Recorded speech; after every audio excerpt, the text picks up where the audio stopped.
So my first book came, that is called Why Brilliant Students Fail in Life. The title of the book is based on my conversation with thousands of young people in schools, secondary school young people. Something that didn't happen in the past, can't it happen now? Yeah. So my question is, Bhagwan Ram came back and it's a victory of good over evil. Apart from these two, tell me anything else you know about Diwali. All the hands came down.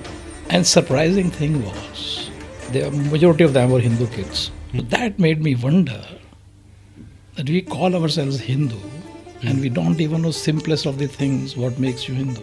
Yeah. So if you are a Hindu, I say yes. I say, why are you Hindu? What makes you Hindu? And they're just looking at your face.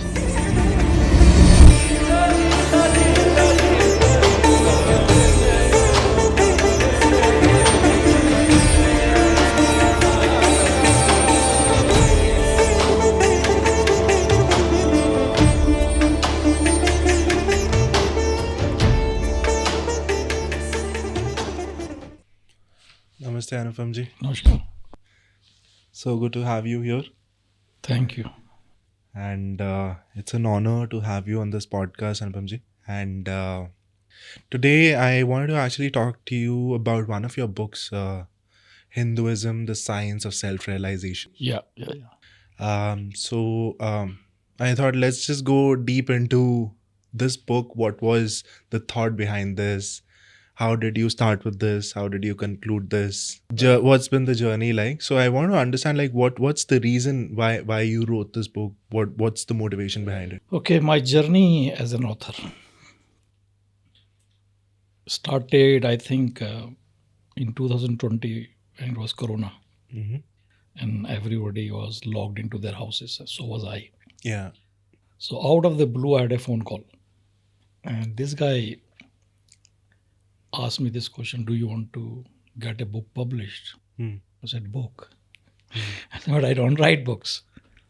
So he said, no, sir, I've seen some of your articles in magazines. So some articles published Yeah. prior to it. Okay. So this guy was working in one of the magazines where my article published. So he left and he started his own publishing work. Yeah. So he got the contact details from the agency, that magazine.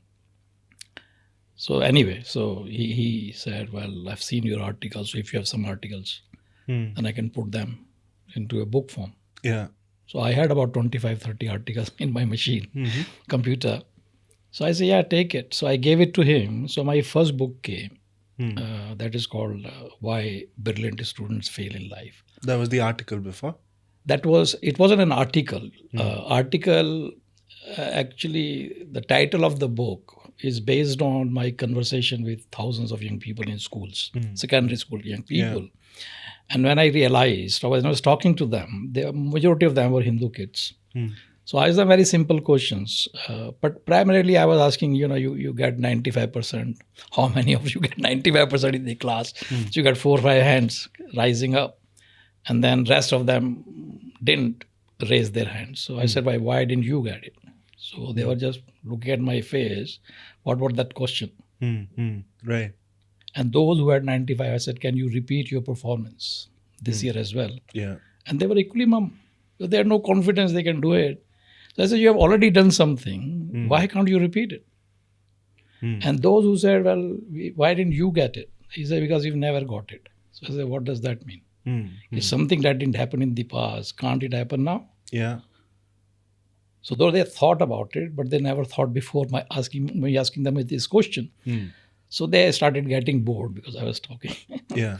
So I said, okay, fine, let's change the subject matter. So I asked them a question. I said, do you know why we celebrate Diwali? So everybody knows the answer. Yeah. So everybody's hands went up. So I said, no, let me qualify my question before you answer. So my question is, Bhagwan Ram came back and it's a victory of good over evil. Apart from these two, tell me anything else you know about Diwali. All the hands came down.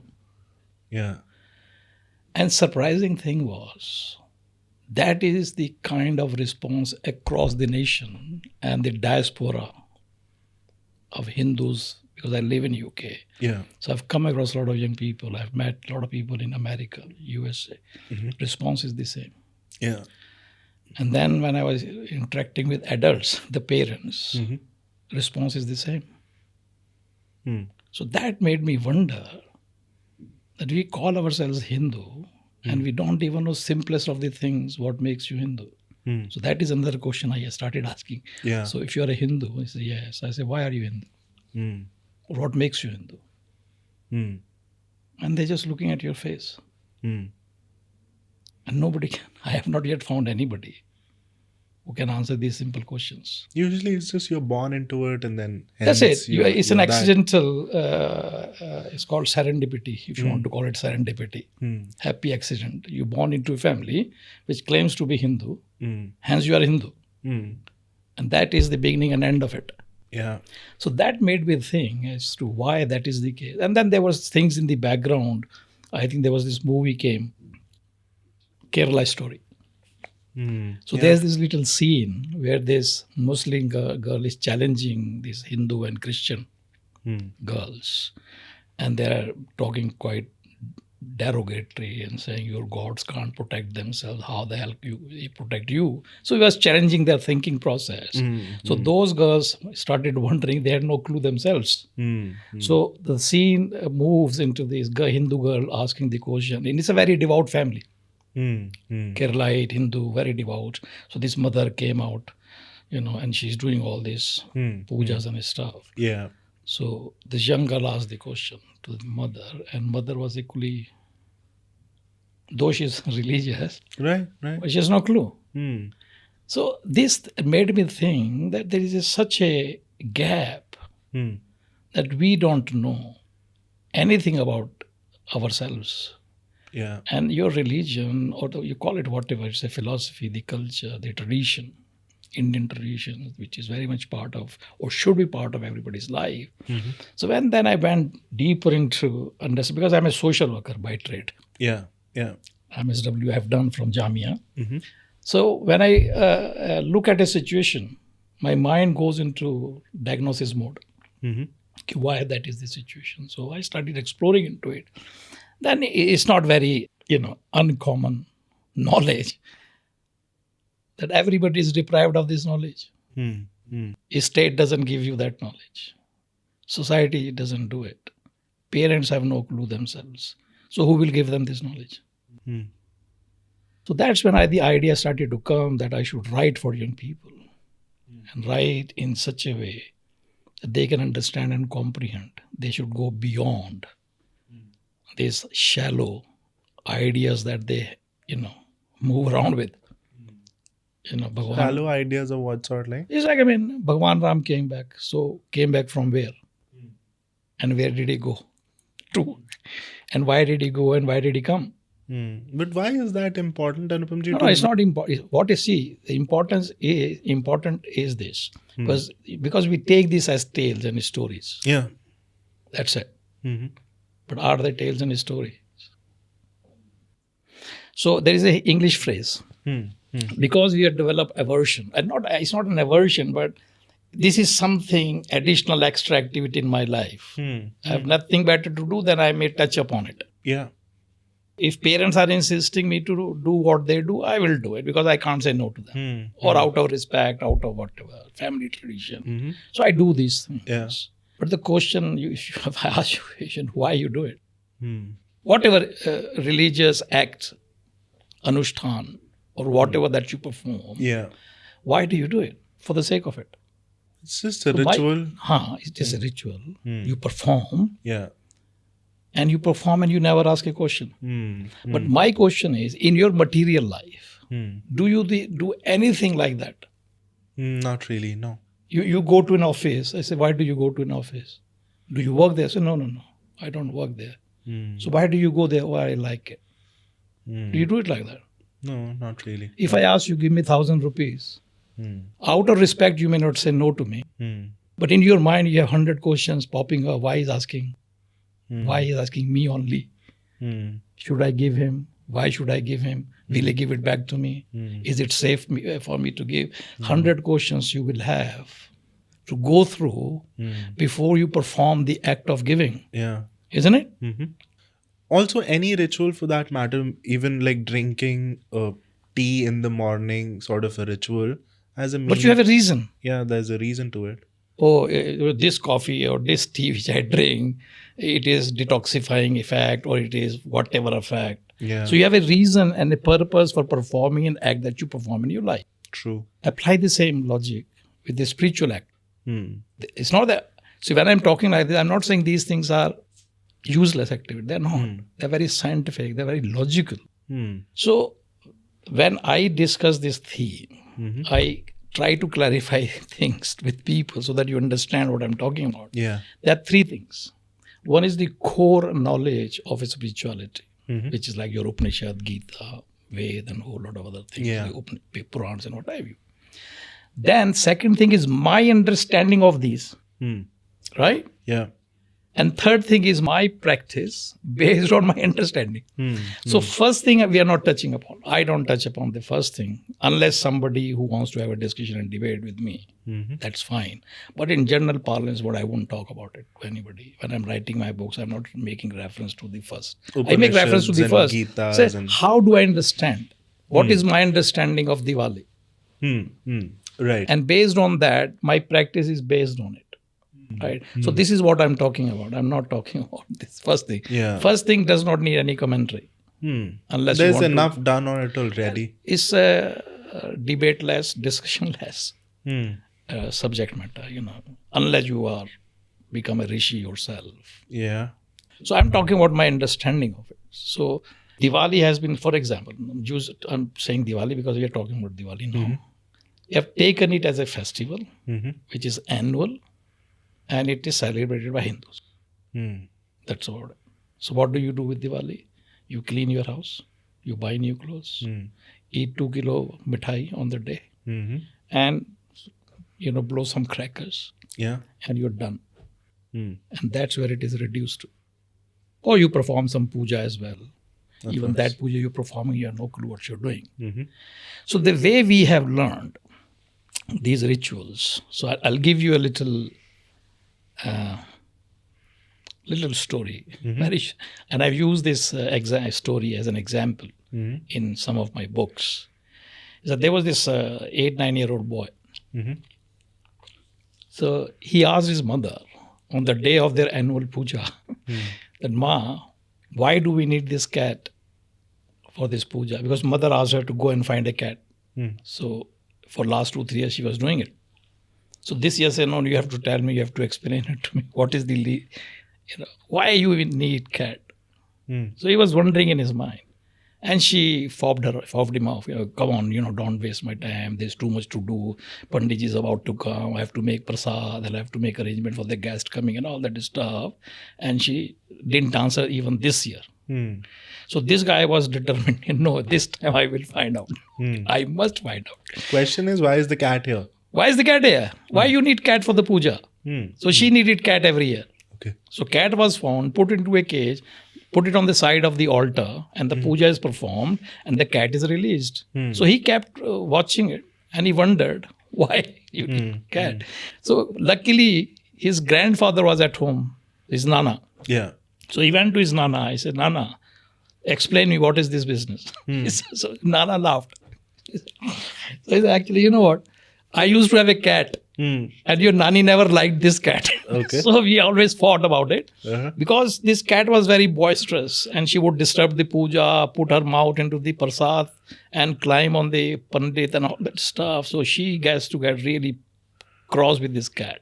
And she wanted to kill her. Okay. So, but she couldn't because I liked that cat. So we found a solution. That rather than, so we found a cage. And we'll put the cat in the cage and put it on the side of the altar so that we can keep an eye on it while puja is being performed. And that the last line, his grandfather says, your mother grew up watching it. So she realized, she understood that this is the ritual. So puja has to be performed. For a puja to be performed, you need a cat in the cage. Right? Yeah. Can you got the idea? Yeah, of course. So why do you do whatever you do? Because my mother used to do it. Why your mother used to do it? Because her mother used to do it. Yeah. So her mother never answered any question. Mother never asked any question. And now you don't ask any questions. And this is such a shame, a tradition which is entirely built on question answers. Disciples asking questions and gurus are answering. And that's how all Upanishads are written.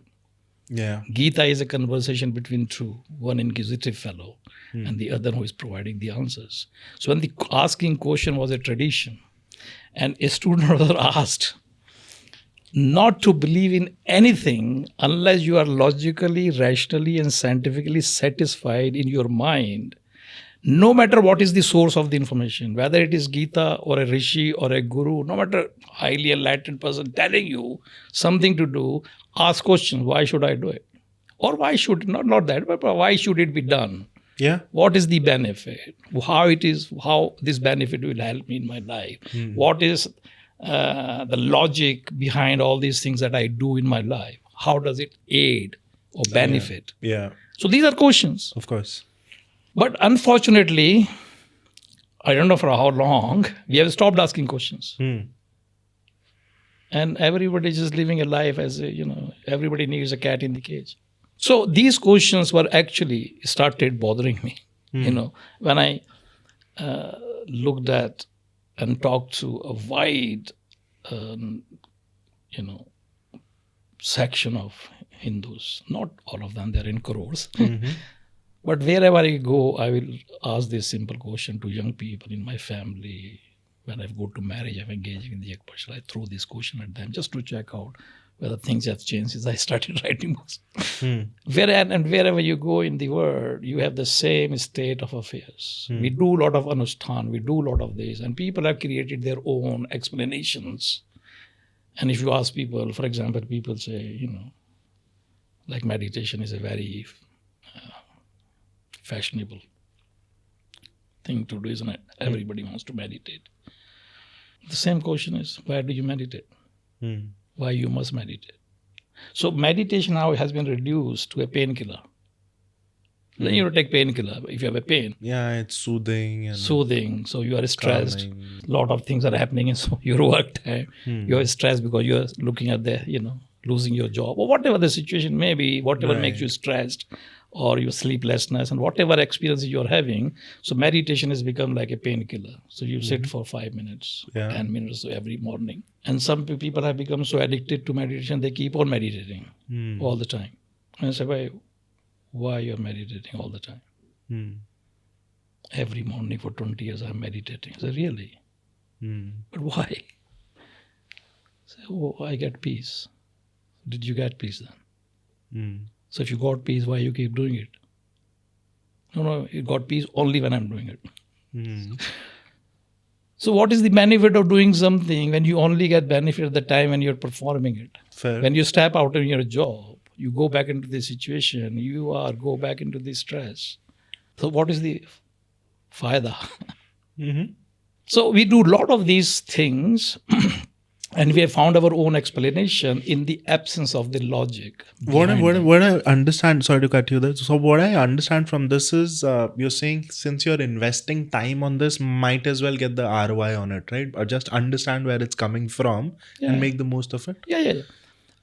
The problem is not in the activity itself. Problem is with my practice of the activity. I do it cluelessly. Yeah. So it's just like, so in one of my books, Hinduism, the Technology for Joyous Living, I am presenting all these ritualistic activities, whether it is arti, whether it is puja, whether it is fasting or meditation or any other activity that we perform in the name of it. So I'm presenting them as technology because they are technologies. That technology is devised for a specific purpose. It serves a specific purpose. But we do it because it's a customary. It has been falling down, in my family tradition. Everybody does it like everybody worships Shiva or everybody worships Vishnu. Yeah. So I worship Vishnu. Not even have any clue what Vishnu is all about, what Shiva is all about. And if you worship, what do you gain out of worshipping Shiva that you don't get worshipping Vishnu or Hanuman or Ram for that matter? Fair. You see what I'm talking about? Yeah. So, And then obviously, when you study, when you spend some time, it's not complicated things. People, it has been made, Ved Upanishad, very difficult. Yes, it is difficult because you don't have the language. But today, a lot of people have put so much effort into it, translate into various languages. So you can choose your language and study it. And the other thing people have, they're very impatient with it. So you think I read a Gita and I should understand it. But not really. Gita is not a novel. It's not a bedtime reading. Or it's not a discussion you hold at coffee tables. Yeah, it's too intense for those sort of things. Yeah. Intense in the sense it is subtle. The language, the concepts are subtle because they are the subject matter it is discussing and talking about is beyond the apprehension of your senses. And we have done nothing or don't have the capability or the skill which can help me to apprehend, which is beyond my senses. Because senses are the only tools I have to know the word. So if something is not available to my senses, how do I know it? And that is the subject matter, our literature talks about. And because of that, I think you need someone to guide you, someone to help you, someone to hold your hand. It's not out of this world. Millions of people have understood it. The reason we don't understand it is because we don't spend time on it. Because we have relegated this knowledge for time and I have nothing better to do. Or when I'm about to die. Just before die, I will read Gita. So that's how it has been relegated on the sidelines, which serves no purpose, which is a shame. It serves a lot of purposes, only if we know what purpose it serves.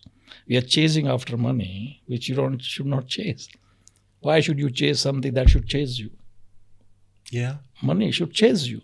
But it will only chase you when you know yourself, when you have confidence in yourself. So if you have that personality which is settled, knows who you are, and the confidence is nothing beyond my capabilities, I can gain and achieve anything I want, whenever I want. And that is the kind of personality this literature makes you. So in our Gurukuls, the main purpose was man-making. They were not training you to be a wage earner. Gurukul system did not train you to earn livelihood. Our education system today, the best outcome is that you become a wage earner, learn to survive.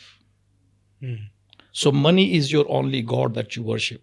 And on an average, everybody performs 20 years of tapasya to have darshan of devta that you worship, which is money, isn't it? Whole life you're chasing after money. Once you become capable, you keep chasing it. Because you believe this is the God, the money, which is going to make you happy. That's an illusion.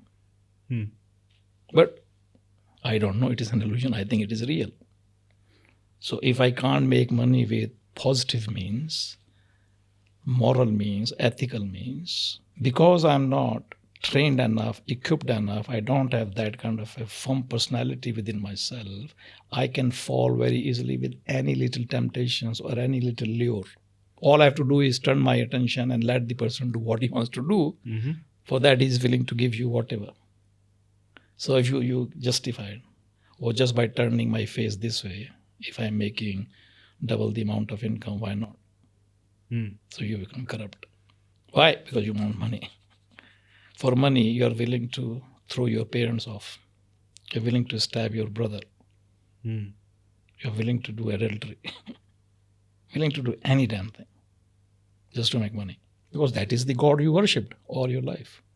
So when you study this subject matter, understand yourself, and that is the science. Science is science of self.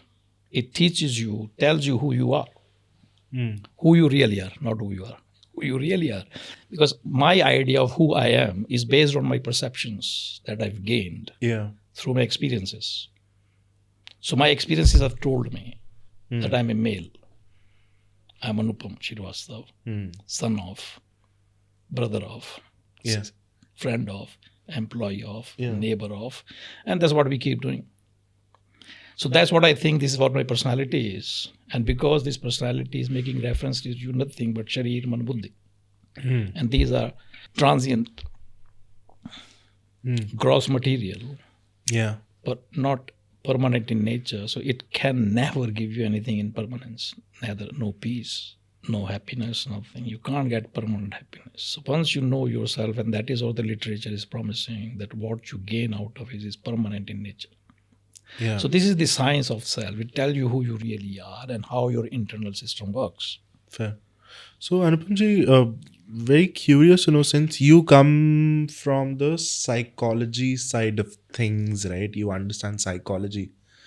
And most of the modern people think that, hey, psychology is a better way to understand yourself, right? Yeah. So being, like a student of psychology yourself, why would you say that this is a better tool than understanding it through psychology and breaking down your thoughts and behaviors and patterns? Let me answer this question without sounding derogatory to psychology. Psychology, in my view, I may not be 100% correct. I don't want to make psychologists or people or student psychology feel I am denigrating psychology as a science. It's not. But what I'm saying is it's a surface level knowledge that it gives you. It just tells you why you behave. Yeah. What is the causes of your behavior, how to modify your behavior. So it gives you solutions like a painkiller. So you go to a psychologist or a cognitive behavioral therapist. So he will deal with the problem that you're experiencing. Yeah. And give you remedies, solutions, practices to perform, alteration, modification in the way you think. And then that individual problem will be resolved. And then you'll be back to where you came from until the next problem arrives. Fair. Spirituality removes the fundamental cause of the problems that you experience in life. Once you gain that realization, then those seeds are burned that cause misery in your life. So no matter what happens in the external environment or even internally within yourself, it does not cause you any pain or suffering. Permanent solution. And it doesn't take, it's not a rocket science. It's not something like you have to deal with for 20 years. Yes, you can carry on doing it if you're interested in it. You can become expert in Upanishads and Veds and this, that, and that. You can do it. That's not a problem. But basic fundamental concept is very simple. Self-realization in my book that you're discussing today, that, science of self-realization, if you open the cover page, the first paragraph you read, it says, self-realization is simple, easy, and practical. Because the way these things are presented, as though this is something pie in the sky only for few Gautam Buddha types, and for rest of us it is beyond. That's not true. It is difficult because you have never attempted at it. Yeah. It is as difficult as mathematics was for you when you were in 6th class. As difficult to learn English before you start learning it. Also, the stories behind this, that Gautam Buddha had to leave his kingdom, stay in the jungle, meditate for. Yeah, that's the path he chose. Right. So, but my argument is Gautam Buddha became Gautam Buddha because of self-realization, not other way around. Yeah. If he didn't realize himself, he wouldn't have become what he became. So he wasn't self-realized before he started his journey. Yeah. So his journey was similar to any student who enters the school. And when you pass 12th class, you are almost well versed with the subjects you have studied. You're confident, you know mathematics, physics, biology, whatever, history, civics, whatever subjects you have studied. Yeah. So what you know now about the subject matter, you didn't know when you started learning them. True. So most of us are at that stage, so far as this subject matter is concerned, because we have never opened a book, we have never tried to, we have never asked, we have not even begun the journey. Fair. And without beginning the journey, we are contemplating whether I would be able to realize, it's like, would I be able to drive? No, if you keep thinking whether you will be able to drive and do nothing about it, you will never drive. True. But if you take action in the direction of learning to drive, then yes, you have all the hopes and possibilities that one day you will be driving. So that is the stage. So you are thinking, should I drive? Can I drive? Will I drive? That's the stage. Then you take an action and you book your learning lessons. You started to learn. You join the school. And the day comes when your instructor says you are ready to go to get your license. And after your license, you start driving independently. So learning is holding somebody's hands to teach you how to drive. Yeah. Then you go past that, is transcend that stage. And then you go to the next stage where you're independently driving. And then in 2-3 years' time comes when you are unconsciously competent in driving. You don't even know how you drive, but you drive. Yeah. And if you are interested in some high-level driving, then you go to Formula One, racing driver, do whatever you want to do. So the road opens for you. So this subject matter is not any different. And why should it be any different? If you are interested, you want to know it, start your journey, find somebody to hold your hand, guide you, and you will definitely know the subject matter inside out. Fair. I was an ordinary person like anybody until recently. Well, I've been inquisitive though. I was always interested because I was very ritualistic as a little boy when I was growing up in a religious family. Then I became very annoyed with everything, and I gave up for next 10, 12 years, did nothing in this direction. Because I was angry because I thought I was lied to. I was told if you worship, if you do puja, if you do fasting and all that, then the God will save your mother. My mother was suffering with the throat cancer. So as a little boy, I was so keen and desperate to do whatever I should to protect her, to save her. And I was kind of hell-bent into it. Morning, evening, every festival. This Ekadashi, that was fasting and doing this. Every temple, wherever family went, you'll go to Tirth, Yatras and all that. I was heavily into it. And then when mother passed away, I was kind of, man, you lied to me. And then I was kind of not only angry with my family, I was angry with God as well. Displaced anger or misplaced towards God. And then for next 10 years or so, I was so hateful of everything religious. Wouldn't even step into a temple or stay where anything is being performed. And that anger in me turned into inquisitiveness. And that's when I think when I was in early 20s, my journey started. Quite silent because I didn't want anybody to know. Because outwardly I was angry. Yeah. I was created an image about myself. I don't like it. This is rubbish and all that stuff. But then I think slowly, gradually,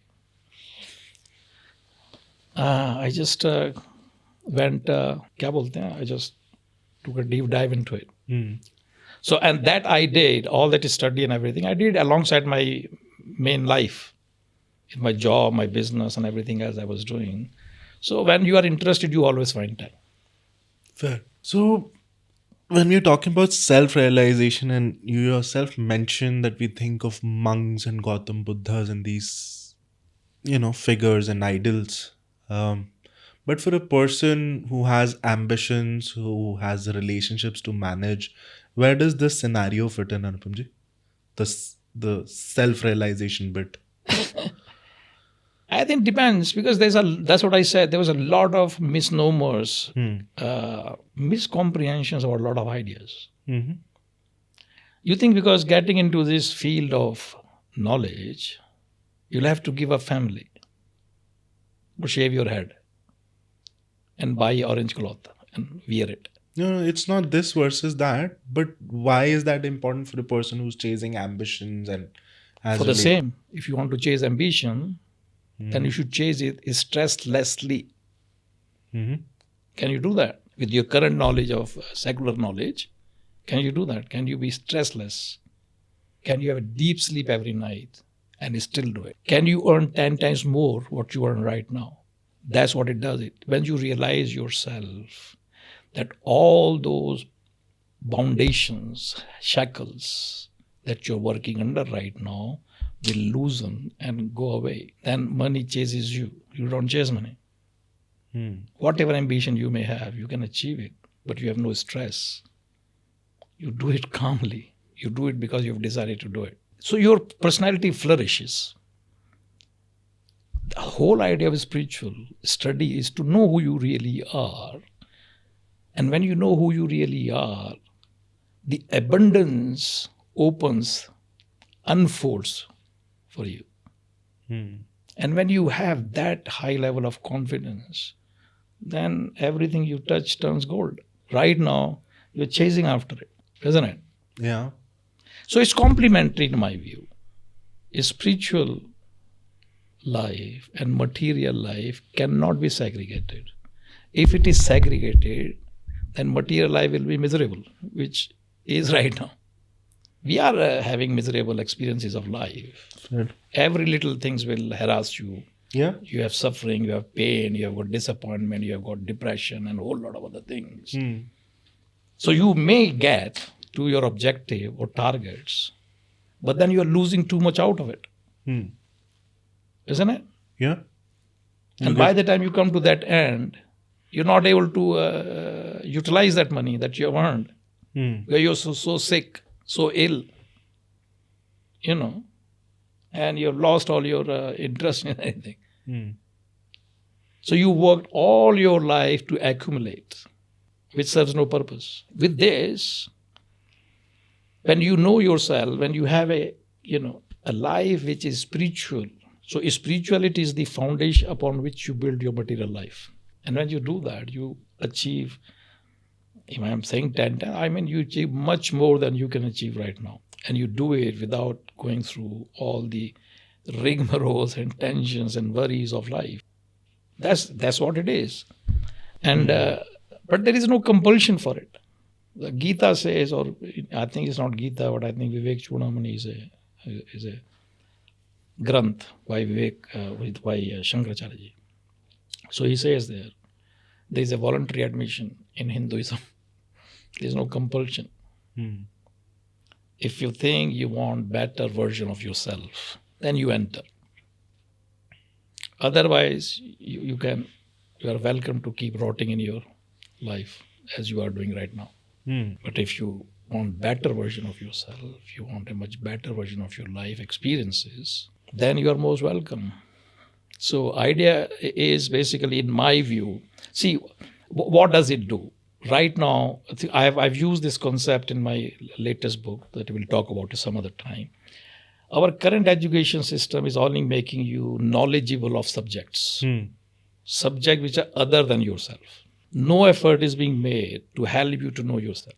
And because of that, you have no emotional resilience in you. The smallest of the change and situational, things can make you go into stress or depression or anxiety. You have no strength within yourself to withstand the changes in life. And we have already touched upon morality, which is totally absent. The smallest of lures can make you crawl. And I just recent events, after Pulwama, how many people were caught who have sold themselves to enemy countries? Isn't it? Yeah. They were educated. How many businessmen you see who are corrupt to the core? I'm not saying all, but the others, we have not yet been caught, probably.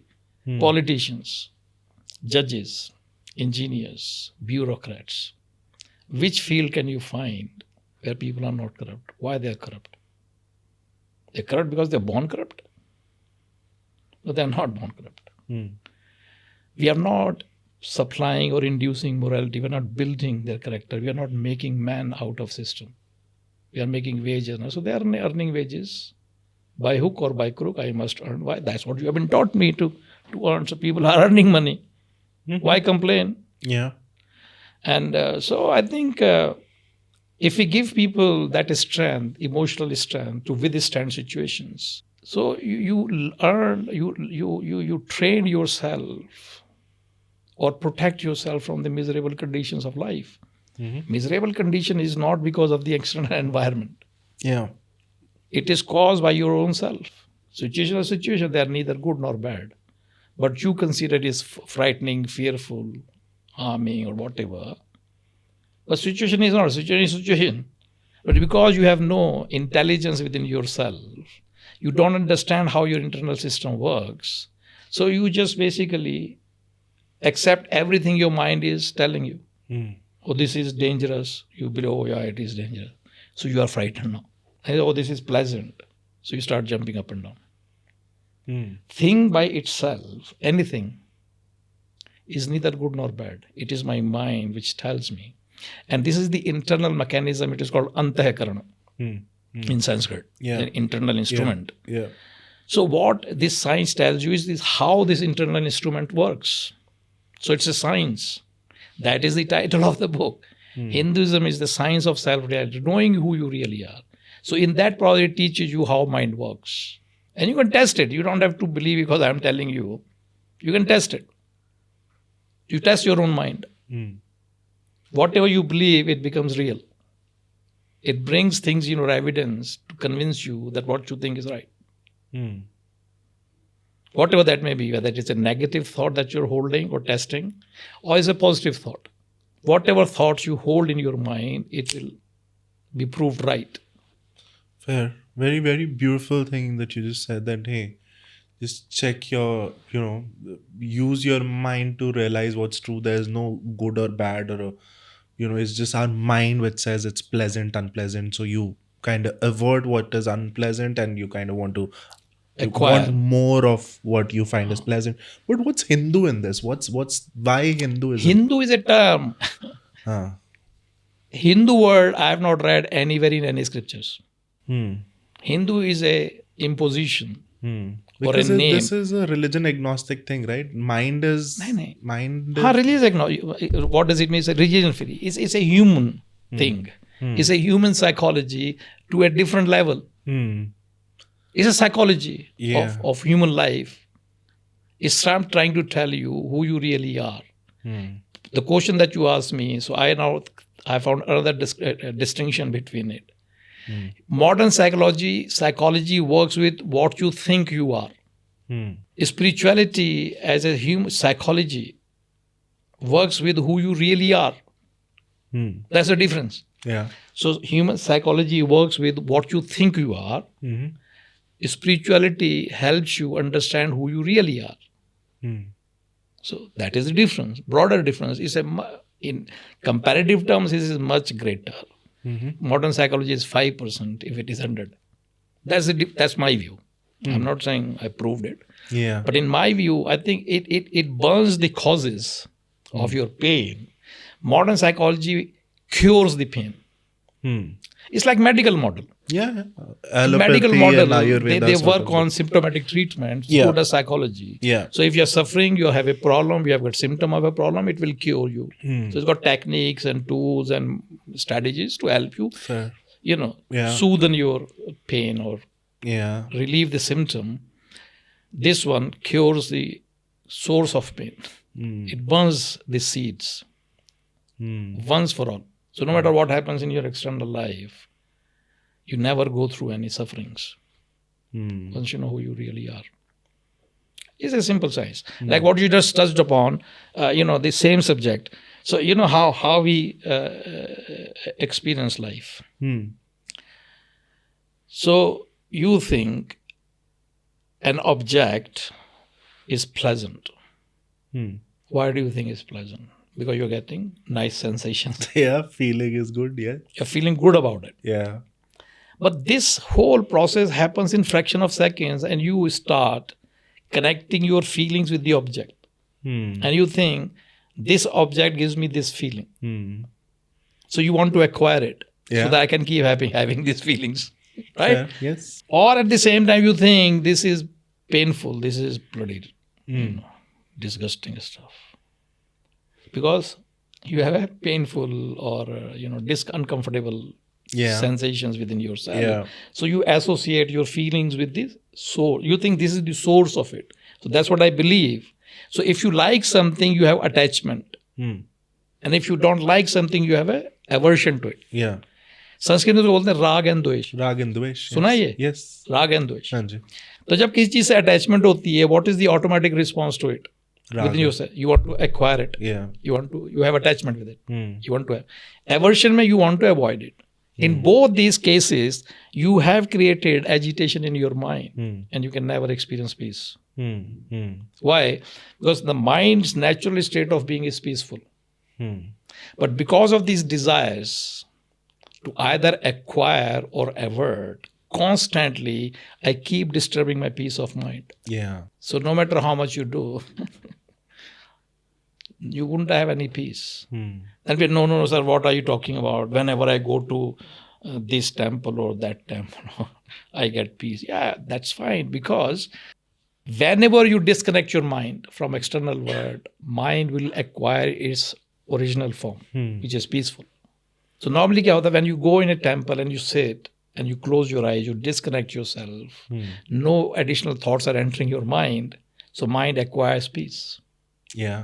It's like you walk into a room which is peaceful, and then you blow the music. Peace is disturbed.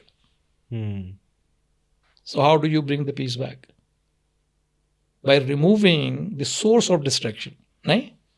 True. So this is what the science teaches you, how to remove those sources, find out what those sources are, which causes distraction or causes agitation in my mind, and learn to remove them. So once you remove those causes of distraction in your mind, you gain peace. And once you learn and become competent to maintain your mind like that, then no matter what is happening in the external world, you don't lose your peace. You become the owner of peace. And that is your real nature. And that is what you realize is called self-realization. So इसमें क्या rocket science है? नहीं, rocket science नहीं है. What I want to understand from you is like the topic that we're discussing is pretty universal. Yeah, it is. It is universal. Yeah. That's why it's called Sanatan. Yeah. It's a timeless. Yeah. So it's universal. And then when we name it something which is, tagged as religion, then don't you think that, we're segmenting it, and, other people would not want to hop onto this bandwagon, like a Muslim or a Sikh or a Christian would not want to know, because this, what we're talking about, it's pretty universal. It is. But misery is universal, anger is universal. There's no Hindu anger or Peace a Muslim is anger. a universal demand. Yeah. But when we name it Hinduism, don't you think that other people...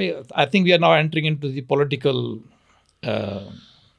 arena of religion. That's a very different way. That's not my subject area. Yes, obviously there has been a lot of upheavals which has been caused. Yeah. And the Hindu as a name is a name given from foreigners. This name is not, it does not mean anything. This word Hindu means, it's not abbreviation. It's a distorted name for Sindhu. Sindh se jo aate hain. Sindhu River. So when invaders were coming, they were crossing Sindh to enter this land.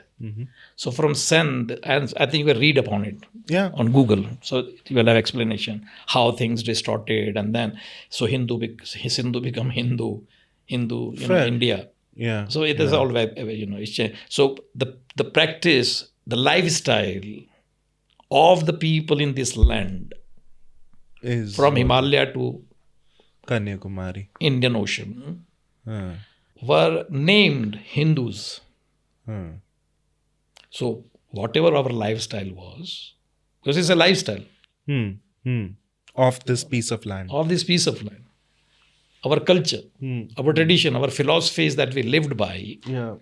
So there was no name as such, because there was no need for it. The need probably happened when different variations, different version started to come. Yeah. Gautam Buddha came, he understood it in his own way. In my view, he understood half of it. But anyway, and he went away and he said, I'll tell you, how do you make your life misery-free? So I don't know whether his followers followed what he advised. He said, just waited for him to disappear from this earth, and he made a statue of him. and did exactly against what he was advising. Hmm. Then whosoever comes and tells you, you just make the statue of that person. So you start worshipping the person, but you don't follow the teaching or the guidance, the advice, the direction this person was giving. That we give up or drop, but we start following. Because it is easy and simple to perform ritualism. It is easy. Very It's just easy. 5 minutes, 2 minutes, you just do It this. doesn't require anything. Do a hats off when you're passing by the temple. So it's a very big subject matter. Yeah. Why distortion came, how it came, what happened, blah, blah, blah. So we can discuss about it. But my idea is in this book, so I'm unpeeling those things and trying to make it present in the manner which I think young people need to understand, that this is not a pie in the sky. It's not difficult. It's not complicated. It is aid to facilitate, to help you realize what you want to achieve in life in a much better way, stresslessly, trouble-free. Hence, and then you enhance your personality. You become confident individual. You have a sense. You know yourself, who you really are, and there's nothing I cannot do is the attitude that you hold. And then you have no reasons to, fall to the gutters of temptations Right. that we do. So hence I called it, because it's not I called it. I think it is a science, like any science that evolves and develops. Right. And hundreds and thousands of rishis, which I've named them and called them in my books as subjective scientists, because they have studied the knower. The modern science studies the known, the material object, Yeah. the material world. So modern scientists would study material world. Our rishi studied the knower of the material world. So they were subjective sciences, subject who knows the object. And you see, there are three things in experience: the subject, the object, the subject, and the experience, the known. So our rishi studied, human personality, how this personality how you get, develop a miscomprehension of your reality. And then how that miscomprehension translates into your life experiences, the misery and what have you, and how it could be removed just by having apprehension of it. And how do you apprehend? So these are all sciences. Techniques are evolved. There is a favorite of the rishis, my rishi, is Patanjali. So he gave a practical, systematic approach to realize yourself, to train your mind, make mind work for you. And that's where I think the idea of meditation comes from.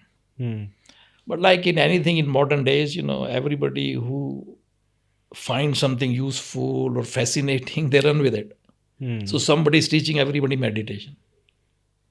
Somebody is teaching everybody how to breathe. This kriya, that kriya, whatever they call it. But then it's an 8-step process. Yam, niyam, asan, pranayam, pratyahar, dharana, dhyan, samadhi. जिसको जो समझ में आ रहा है, they are running with it. कोई आसन ही करवा रहा है सबको. I don't want to name anybody. Yeah.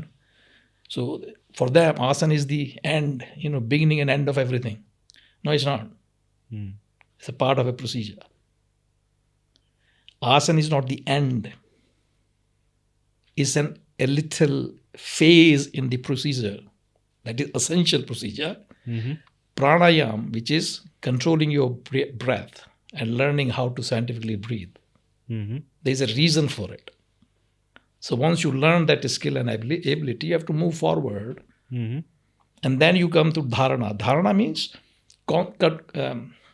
focusing your concentration, focusing your attention, concentration. That's what this word means, dharana.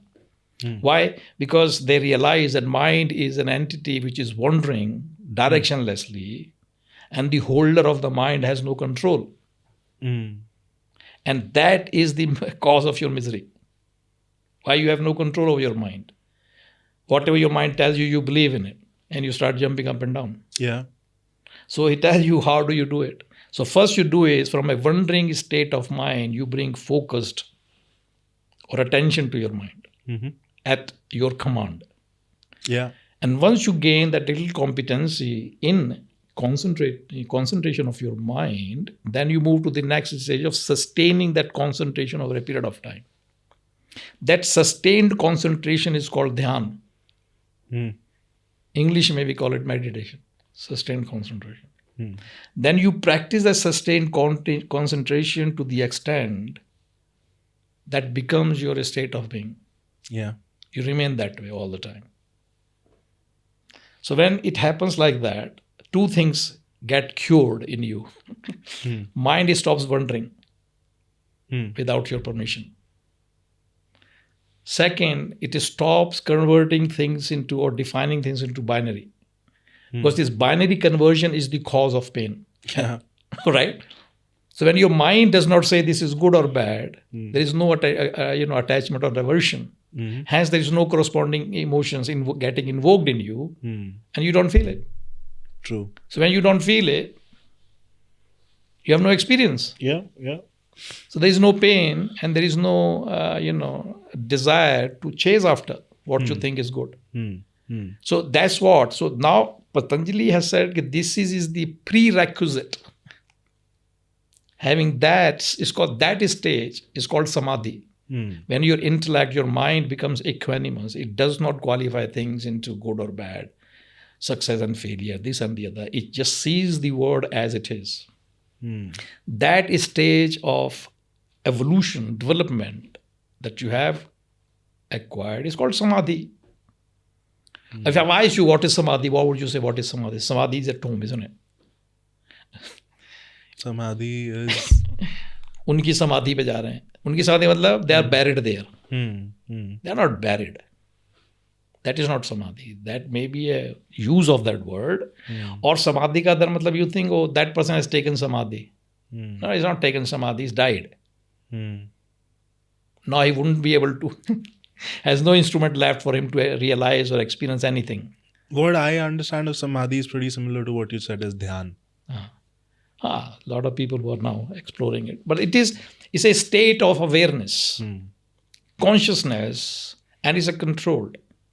So you do not get influenced by your external environment. You do not allow your mind to interpret things by its own way. Right. So it's neither good or bad. It's a book. It's a book. That's it. Nor good nor bad. Yeah. So it doesn't cause you pain or pleasure. And that's as simple as that. So once you learn, then exam is not difficult. Is it? Yeah. Or passing X exam, Y exam, IES, this, that, getting into medicine is not difficult. So when your mind is working like that all the time, then nothing is impossible. Why? Because you don't qualify things into possible, impossible. And attaining that state of mind is not kind of a क्या बोलते हैं उसको? Rocket science? It's not rocket science, but it's not kind of assigned to only few evolved people. No. It's for everybody. With little regular practice you do, you can have it. A lot of people may not like it because a lot of people are running their shops. What would be one thing that you would want that from the readers of this book to do or practice every day? What's the one takeaway? Start asking questions. Start asking questions? Ask question. Read this book if you want, And ask questions. Be inquisitive. Find out who you are. Are you happy with the way life is? If not, then ask questions. Ask who? Ask questions. When you start asking questions, answers will flow in your direction. I can't tell you who, but when you are ready, when your inquisitiveness is intense enough, gurus will appear. You don't have to go out for guru hunting. Let me hunt a guru. Let me find a guru. You don't find a guru. When your inquisitiveness to know or the fragrance of faith goes into the environment, it will attract the teachers in your direction. Teachers will appear. Does it make sense, or do you think you don't understand what I just said? No, it does. It's a natural process. Yes. Yes. It's like, when a flower bird is beginning to, when it is flowering, it does not send invitation for bees, does it? Oh, I'm about to flower. Can you please come and collect honey from me? No. When flower fully blossoms in its own natural time, when it opens completely, bees will come. Why? The fragrance has gone into the environment. Your inquisitiveness, the fragrance of your inquisitiveness is the invitation for the teachers to appear. It happens. I found my teacher in Swami Chinmayananda of Chinmaya Mission International. Yeah. I've not seen him. I've never met him. But I found him in his books, his video recordings. Every lecture that he delivered and all these Upanishads, Gita, months on end, all these things were recorded and preserved and distributed now by Chinmaya Mission. So when I found him or his work, the book that I was reading, Gita, his introduction, I liked it because he's very logical and very scientific in his attitude and temperament, because he himself was a journalist by trade. Okay. He trained himself. He was an English nurse, gone into journalism, and he's a very refined in his language, the way and the logical and in his presentation. So it clicked with me. So I found a teacher in him. You don't have to have a physical teacher. Yeah.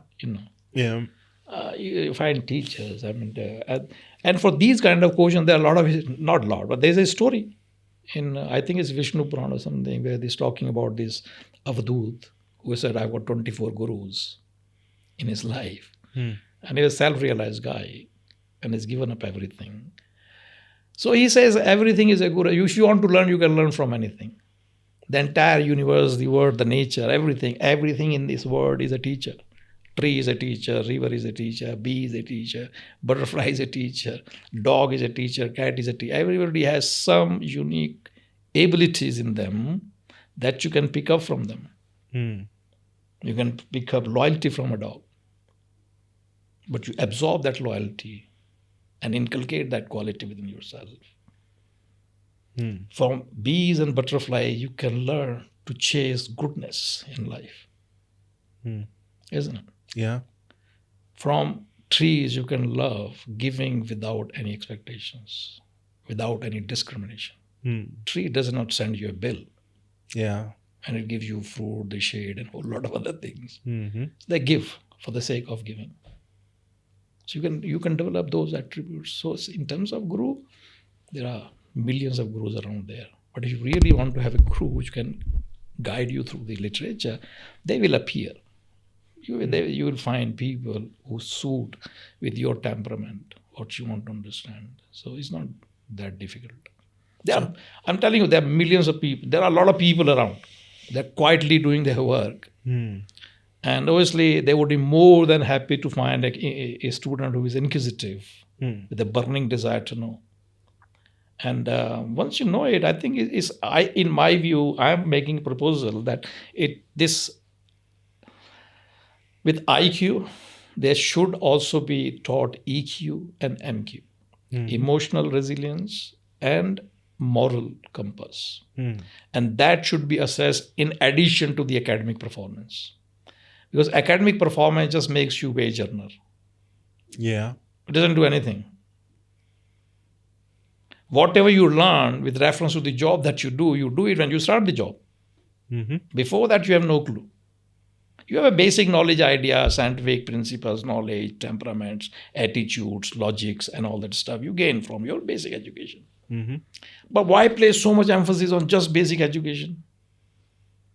While you're leaving the entire personality to rot in this mess that we call life. 16,000 students commit suicide every year. And that was the reason why I, put the title, Why Brilliant Students Fail in Life. They're only brilliant for academic performance. Yeah. That's it. And I was not shocked. I won't say I was shocked, but I was became inquisitive to know what would make an IAS officer who was a district magistrate. To become a district magistrate, he worked so hard to pass IAS exam. And now he was district magistrate. I mean, he's the king of a district, performing so many complex and complicated multi-crore projects and what have you. And the entire district is looking up to him for ideas, guidance and advice and directions and what have you. Yeah. He decides what goes on, what doesn't go on, and all that stuff. Suddenly one day, this guy throws himself under the train. Yeah, I remember you telling me about this. Yeah, this guy from Buxar, Eastern UP or I don't know, Western Bihar, whichever. So when we unpack this story, which came, I think, in 2018, it was a news in the paper. So I was going through the news. The reason for him to commit suicide was because for last 2 years, his wife and mother were having arguments. And he couldn't handle it. So this guy has no skills, abilities to manage such simplest of personal problem. Professional problem was very common. Yeah. So that is my, why a brilliant student fail in life. For one person who commits suicide in India, 15 have attempted. For every 15 attempted, there were 200 people thinking about it, having suicidal thoughts. Multiply by 16,000. That's modern education. 45% corporate employees are clinically depressed, according to WHO. A study that was conducted by NIMHANS. You know what is NIMHANS? Yeah, of course. Bangalore-based Mental Health Institute. So they conducted a study in India and they found out 45% corporate employees are depressed. 4.5% of all Indians are depressed. That's what modern education is doing. Bereft of sacred education. So that's the argument I'm presenting in most of my writings, is that it was, in my view, a strategic thinking which separated two things. Secular education and sacred education, though it should be one. Yeah. And obviously that would be a long historical discussion about going to Macaulay's plan. And he's been very successful. So he's created servants and managers because that's what they wanted through this education. But anyway, such is life. Thank you so much for sharing insights on this, Anupam Ji. So I would want to know from you, where can people find this book? How do you want them to take an action? Well, most of my books are on Amazon. Some are on Flipkart as well. It depends on the publisher where they post it. But most of them are on Amazon. They're available. I don't know if they're in any shops. I've not been told about it, so I don't know. But I think it's very easily accessible through Amazon. Most of them are there. Sure. So people can buy it. Sure. Should I show you which book I'm talking about? Yes, please. Hinduism-The Science of Self-Realisation. It is this book. Yeah. Looks amazing. Yeah. Yeah, this has no traditional Hindu designs and those sort of things. So it's... No, I think it's not a design. I think I've never taken interest into whatever publishers propose as a design. I accept it. Because for me, coverings are not important. Looks good. Sure. Thank you, Anupam. Thank you. Thank you so much.